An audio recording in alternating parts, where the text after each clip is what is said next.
Okay, good afternoon. My name is Ranjini Srinivasan, and I was asked to speak today at this event as a former Girl Scout about what Girl Scouting means to me and how Juliette Gordon-Lowe's story has impacted my life. And when I was first asked to speak at this event today, I had to do some research about Juliette Gordon-Lowe because I realized that what little I knew about her seemed like a fairy tale or a legend that I was told in elementary school.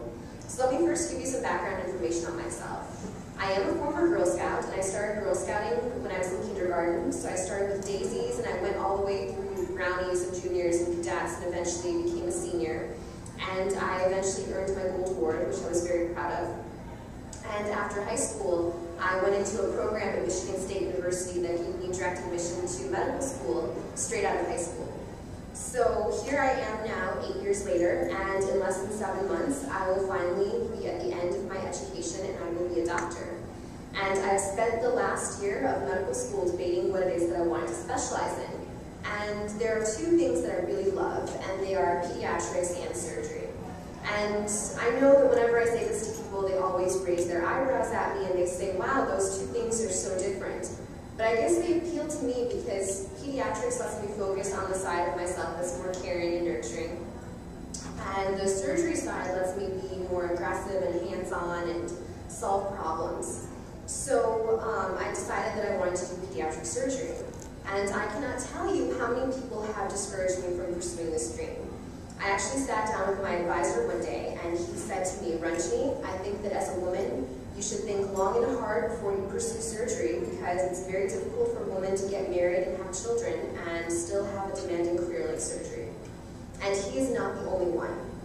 I have been told by many people in my life that it is impossible for me to have a personal life and be fulfilled in that personal life while still having a really aggressive career like surgery. So when I started reading about Juliette Gordon-Lowe, I was in desperate need of inspiration. And I wasn't quite sure what to expect, but her life was not quite the fairy tale that I remember hearing in elementary school. This is a woman who was well-educated and born to very accomplished parents. She got married when she was 26 years old to the son of a very wealthy cotton merchant, and she could have chosen to live her life in the lap of luxury, but she chose to do things differently. And she did all of this in spite of the fact that at the age of 26, she became deaf because of two terrible accidents. One when she was improperly treated for an ear infection, and the other when her eardrum was ruptured by a piece of rice at her wedding. Her husband, William Lowe, was apparently unfaithful to her, and when he passed away in 1905, he left the majority of his fortune to his mistress. This was not part of the story that I learned in elementary school. This is a woman who could have allowed life's misfortunes to make her bitter, but she didn't. She came home to America during the Spanish-American War, and she helped her mother organize a hospital for soldiers who were coming home from Cuba.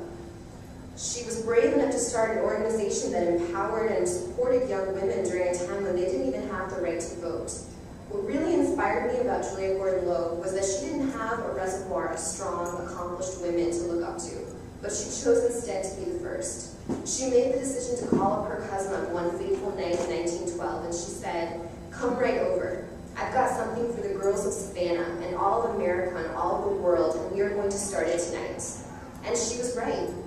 I am standing on this stage 97 years later and feeling very inspired by the strength of one woman who made tough decisions and chose to do something really great with her life.